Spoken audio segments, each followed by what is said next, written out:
పరమేశ్వరుడు నేను గురుస్వరూపంగా మనకు దర్శనమిచ్చాడు. పరమేశ్వరుడు ధరించిన గురు రూపం పేరు దక్షిణామూర్తి.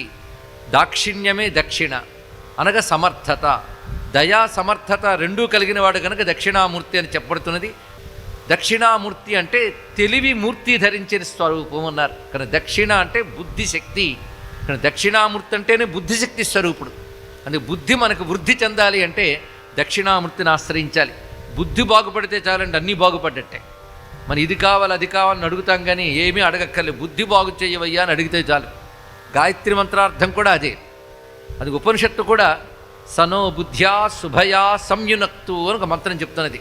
ఆ పరమాత్మ మా బుద్ధిని శుభమైన సంకల్పాలతో శుభమైన భావాలతో ఉంచుగాక అని కోరుకున్నారు ఇక్కడ.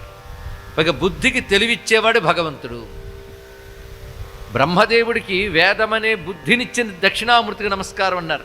యో బ్రహ్మాణం విదధాతి పూర్వం యో హి వేదాహ ప్రహిణోహి తస్మి తగం దేవం ఆత్మబుద్ధి ప్రకాశం ముముక్షుర్వై శరణమహం ప్రపద్యే అని ఉపనిషత్తు చెప్తున్నది.